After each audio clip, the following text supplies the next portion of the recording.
Welcome to the Valley Farm. We're here at our block of trees. We call this the Curtis block, and we've got quite a selection of plant life in amongst our Christmas trees. So we have Farmer Jones here who's going to explain to us what's going on in our Christmas tree field here. Hey Tom, glad you could make it down here. This is one of my proudest achievements here with Mother Nature, establishing these beautiful Queen Anne's lace wildflowers amongst our gorgeous Fraser fir. Look at this little Fraser fir. It's just been here for 3 years and look how it's grown.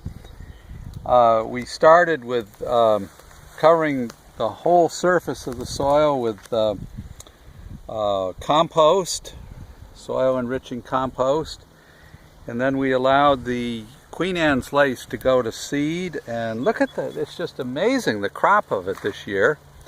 I calculated, maybe you can get a close-up of these bees.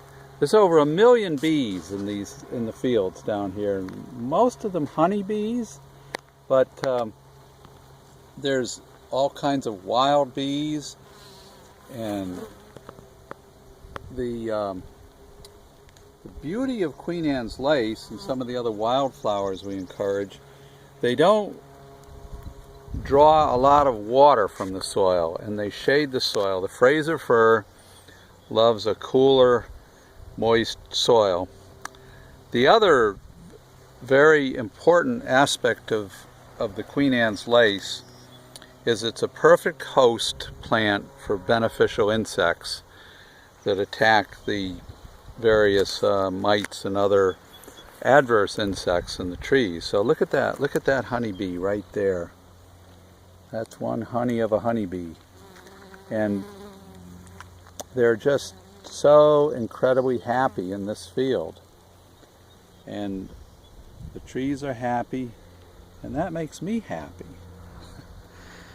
Just take a deep breath. You can smell that fragrance. I gotta say, it actually smells like honey in this field. Yes. It really does. Yes, yeah. This is a honey of experience. And we're just, couldn't be more happy with the extent of all these wildflowers. So that's just one of our passions at the Jones Family Farm, is to create a biological ecosystem that favors the balance of nature, and I think we've hit some great success in this field this year. And look, here we have some daisies as well. Now they've gone by, but the Queen Anne's lace is just coming into its prime. Okay, Larry, I'm coming in. So that's the word from our beautiful field of Fraser fir this beautiful July afternoon.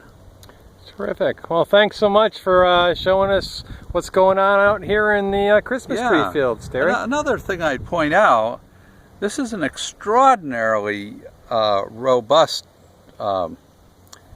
which is probably due in part to all the compost we put on the soil, but this Queen Anne's lace is pushing 4.5 to 5 feet in height, which is about a foot higher than you normally see it. So we know something's very healthy in this soil. Well, like our farm credo says, be good to the land, and the land will be good to you. That's right, Tom. And one more year of growing in this Fraser fir is going to make some family here in southern New England a beautiful, beautiful Christmas tree. So we'll sign off for now, and I'm going to stay here a while and just admire the activity of all these bees. Terrific. I would also add, on a sentimental note, that Queen Anne's lace was my grandmother's favorite wildflower, and I remember as a child, over 60 years ago, bringing her bouquets, which she would put in these enormous buckets on her back porch. And this certainly brings me back in a very sentimental but very, very joyful way to memories of of my childhood and the wildflowers that my grandmother loved so very much. Take care. Very good. Okay, folks, so if you listen to the crop report, that's Farmer Jones, and we're out here in the fields on a beautiful day in July, checking on the Christmas tree crop and the wonderful wildflowers of Queen Anne's lace. Make it a delicious day, everybody.